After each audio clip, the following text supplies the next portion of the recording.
Hoje eu quero lhe mostrar uma facilidade mão na roda no mercado cripto. Nos meus primeiros anos como investidor, era muito difícil saber o que comprar e qual que era o momento de comprar. Não foi da noite para o dia que eu me tornei um analista. Foram muitas noites mal dormidas estudando. Foram muitas grandes oportunidades perdidas porque eu não tinha todas as informações. Deixa eu lhe contar uma coisa. Se você não se dedicar bastante nas suas análises, você vai deixar muito dinheiro para trás, exatamente como que eu deixava antes de ser um analista. O mercado cripto, ele é muito rápido. E talvez você aí do outro lado não tenha tempo ou oportunidade de ficar 8 horas por dia na frente do computador analisando gráficos. Afinal, você tem o seu trabalho e os seus compromissos, não é mesmo? Pensando nisso, eu criei uma solução. Uma solução para que você não precise de tanto tempo analisando o mercado. A solução que teria encurtado e muito o meu caminho até o meu primeiro milhão. A solução que vai levar você até o seu primeiro milhão. Quer saber mais sobre essa facilidade mão na roda? Clica no primeiro link da descrição e descubra qual que é essa facilidade. Bem, Vitalis na área. Se você não for inscrito no canal, considere se inscrever. Aqui eu trago mega conteúdo todos os dias da semana, principalmente quando eu falo sobre análise on-chain. E caso esse conteúdo venha fazer sentido para você, deixe seu like para dar aquela força pro canal, para mostrar que o conteúdo ele está sendo relevante, beleza? Hoje nós vamos olhar para saldo nas corretoras e nós vamos verificar o que aconteceu na data de ontem, que foi uma saída de 28 mil bitcoins de dentro das corretoras. Bom, chega de enrolação, bora ver gráfico, que é o que nos interessa aí. Olha só, quando a gente analisa ali a quantidade de bitcoins que temos dentro das corretoras, isso daqui é um dos indicadores bons que a gente tem para seguir acompanhando diariamente. Afinal, se saldos entram nas corretoras, passa a ser uma informação negativa. Se saldos saem de dentro das corretoras, passa a ser uma informação positiva. A gente tem uma saída aí de Bitcoin bem consistente de dentro das corretoras nesse ciclo, tá? Algo que é muito bom. A gente não toma decisão só em cima disso daqui, porque um gráfico só como esse é uma informação muito vazia para a gente tomar uma decisão de compra ou de venda. Mas olha só o que aconteceu na data de ontem. A gente teve uma saída ali de 28 mil bitcoins de dentro das corretoras. Isso daqui é um movimento bullish, tá? A gente considera isso como um movimento bullish. Não é a única coisa que vai fazer com que a gente tome as nossas decisões, mas é um movimento bullish que devemos considerar sim. Se a gente filtrar um pouco essa métrica aqui para entender o que aconteceu, podemos verificar que essa saída aconteceu dentro da Kraken. A gente teve essa saída sendo exclusivamente dentro de uma corretora. Olha como que o supply da Kraken ele diminuiu demais aqui na data de ontem. Foi exatamente essa saída dos 28 mil bitcoins.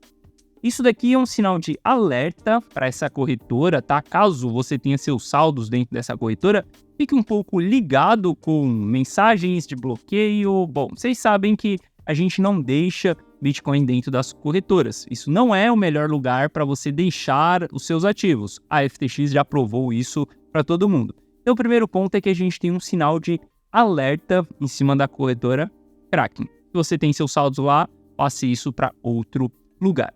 Segundo ponto é que é algo interessante de ser visto, tá? Com o passar dos dias, a gente vai descobrir se foi uma transação de um player mesmo ou se foi uma transação entre carteiras da própria corretora Kraken, tá? A gente vai descobrir isso nos próximos dias, como eu mostrei para você na data de ontem, que houve movimentações da MTGOX e a gente leva alguns dias analisando, entendendo se aquilo é verdadeiro ou não, para onde que foi aquele saldo, foi uma venda ou não, ou só foi uma realocação ali de custodiante, beleza? Bom, mas a gente olha aqui para o aglomerado, né, de saldos dentro das corretoras, a gente vê que teve essa saída, isso foi muito bullish. Nesse momento, quando a gente analisa as principais carteiras de Bitcoins, elas voltaram a acumular levemente. Não é uma grande acumulação, a gente ainda está aqui mais amarelo do que alaranjado, né? Então a gente vê que tá um movimento ali meio que de acumulação discreta. A gente quer ver esse gráfico aqui, ó, mais escuro. Quanto mais preto aqui o possível, vai ser melhor. Isso significa que a gente está tendo mais acumulação, que os players estão comprando sem dó nesses patamares de preço e seguindo posicionado no mercado. Quando está mais amarelado, a gente tem uma distribuição, se a gente chega ali no ponto de zero, e se a gente está ali um pouquinho mais alaranjado, a gente tem uma ausência da distribuição e uma leve acumulação, beleza? Mas isso daqui é um sinal interessante, que os players começam a tirar o pé do acelerador das vendas. Isso daqui já é muito bom, tá? Se a gente analisar ali quando as moedas elas são rejuvenescidas, olha só, entenda que existe uma beleza, uma mágica dentro do Bitcoin que se chama UTXO. Não queira entender o que é o UTXO nesse momento. É extremamente complexo. Isso tem a ver com contabilidade e não com criptomoeda. É simplesmente a maneira que a gente registra as transações. Mas saiba que toda vez que eu transfiro um Bitcoin para você, a partir do momento que esse Bitcoin chega na sua carteira, a gente começa a contar a idade desse Bitcoin. Se você transferir esse Bitcoin de volta para mim ou para qualquer outra pessoa, ou se você transferir para uma outra carteira ou para a corretora, a gente vai matar a idade desse Bitcoin nessa transferência, porque a gente mata o TXO, não queira saber o que é o TXO, mas aí quando esse Bitcoin chega do outro lado, ele começa a contar uma idade novamente. O que isso significa? Significa que quando a gente tem os Bitcoins envelhecendo, significa que eles estão parados dentro das carteiras. Quando a gente olha para a idade do Bitcoin, nós não estamos olhando para a idade da mineração do Bitcoin. Nós estamos olhando para a idade do Bitcoin parado dentro de uma carteira, porque a gente utiliza o TXO para fazer isso. E quando a gente vê as moedas envelhecendo, isso significa que os investidores estão acumulando. Quando a gente tem as moedas rejuvenescendo, significa que os investidores eles estão distribuindo. E aí a gente tem um gráfico super claro para a gente entender se estamos tendo acumulação ou se estamos tendo distribuição em determinados momentos.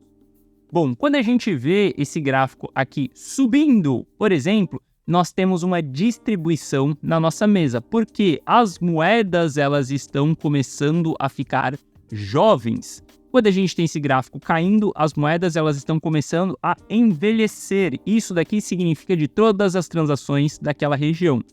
Olha que louco, a gente veio de uma acumulação ao longo do ciclo aqui, onde as moedas estavam envelhecendo. Depois que a gente teve a aprovação de ETF ali, tem parte do GBTC aqui dentro também, mas aqui a gente está desconsiderando informações duplicadas do mesmo grupo de entidades, estamos olhando para gráfico ajustado aqui. Expliquei um pouco para você ontem isso daí.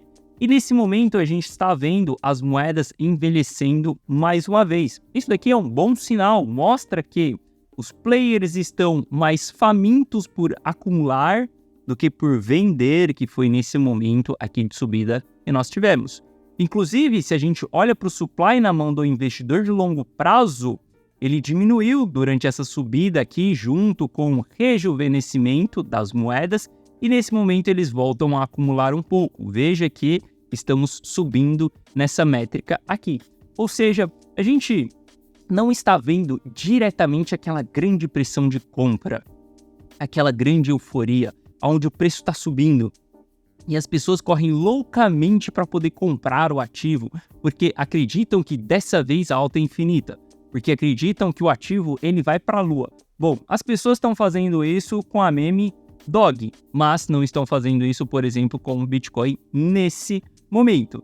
Mas o fato da gente não ter a pressão de venda já é muito bom dentro dessa região, porque a gente ainda não surfou a última fase do ciclo. Se a gente tem uma exaustão da pressão de venda, isso já é mais do que suficiente para a gente se sentir confortável em estar exposto nesse momento, porque a gente não tem grandes pressões de vendas e a gente tem exatamente um leve interesse comprador ali de alguns players. Bom, se a gente analisar o custo ali dos investidores de curto prazo, que é uma excelente região de suporte do mercado, hoje esse custo ele está nos $62 mil e ele vem subindo com o passar dos dias, porque os investidores de curto prazo, eles continuam comprando. Então, se a gente tiver drawdowns aí até 62 mil dólares, super saudável, nada muda dentro dessa movimentação. Diante a isso, a gente olha o Price Action, por exemplo, e a gente entende que no Price Action temos um triângulo aqui. Olha só, esse triângulo simétrico que eu tinha mostrado para você, recentemente, num gráfico de 4 horas, ele estava riscado exatamente assim. Olha que louco, uma coisa que a gente tem que fazer sempre que nós estamos trabalhando com figuras gráficas é adaptação e manutenção dessa figura gráfica. Olha que louco, o triângulo simétrico ele continua aqui no primeiro ponto que eu havia riscado, só que o mercado ele ainda está se movimentando. Se a gente traçar uma nova linha aqui, ó, a gente vai observar que continuamos dentro de um triângulo simétrico, só que a nossa linha de suporte aqui, ela já não está tão inclinada para cima, ela está um pouco mais inclinada para baixo. Isso daqui é um leve ajuste que eu fiz. Então, a gente pode considerar as duas linhas ou a gente pode considerar apenas o ajuste ali. Saiba que o ajuste também vai continuar representando aqui um triângulo simétrico. Lembre-se que a figura gráfica ela depende da sua interpretação e da sua imaginação para você visualizar aquela figura. Então, você tem que fazer leves ajustes. Por isso que eu falo para vocês que problemas de figuras gráficas são a linha ali de você entender, nossa, o rompimento. O rompimento é algo muito complexo de ser marcado porque cada pessoa vai ter um rompimento e um preço diferente. Por isso que eu não opero rompimentos. Por exemplo, além de depender da minha interpretação e depender da minha imaginação de eu riscar aquela parada certa ali, eu não gosto de operar rompimentos. Saiba que 80% dos rompimentos, eles são falsos, por isso que eu opero pullbacks, por exemplo, e não rompimentos. Mas, voltando aqui para a análise, a gente olha exatamente para o triângulo simétrico aqui, e ele tem a probabilidade de 50% para cima, 50% para baixo. Vocês sabem que eu não sou esse player que vai falar pode ir para cima como pode ir para baixo. Eu prefiro errar do que ser uma pessoa indecisa. Quando eu analiso aqui, vejo que o mercado ele está subindo. Quando eu olho para o RSI já esfriou, já tem espaço suficiente para a gente dar uma nova pernada. A gente tem aumentos de volume nas pontas compradora. Então, para mim, está na mesa a probabilidade do rompimento para cima e não o rompimento para baixo. Para mim, vamos ter um rompimento desse triângulo simétrico para cima, que vai nos dar combustível para ir buscar os 73 mil dólares. E nos 73 mil dólares, a gente tem liquidações de pessoas que estão aportando em short. Então, essa região seria muito interessante da gente vir agulhar no 73 para que a gente suba ali com um movimento artificial de liquidação. Eu espero que isso vá acontecer nos próximos dias, tá? Se a gente analisar o triângulo simétrico aqui, a gente teria mais uma semana aí até dia 6 de julho, mais ou menos ali, para chegar no final do triângulo simétrico e o mercado tomar essa decisão. Eu acredito que até o final da semana que vem, por exemplo, a gente já vai ter essa decisão do mercado fazendo esse rompimento para cima. E mais uma vez, eu prefiro errar o rompimento acontecer para baixo do que eu simplesmente ficar em cima do muro. Gui, então isso significa que você sempre entra nas suas posições e nunca se protege? Não. Eu tenho sempre uma antitese. O que é a antitese? É você ter uma estratégia clara e simples. O que você vai fazer se o mercado for para o outro lado daquilo que você previu, daquilo que você estava achando? Qual que é a sua estratégia? Porque lembre-se, ninguém quer saber se você está certo ou se você está errado. Esse jogo de investimento é sobre dinheiro, sobre enriquecimento. Então, o que importa é a gente ter o lucro no bolso. O que eu quero dizer com isso? Estou posicionado para rompimento para cima? Ótimo, mas tem uma estratégia caso o rompimento ele seja para baixo também. Lembrando, se você quiser ter uma facilidade, mão na roda, clica no primeiro link da descrição. E desejo um ótimo final de semana e eu te vejo de volta aqui no canal na segunda-feira que vem. Um forte abraço e valeu!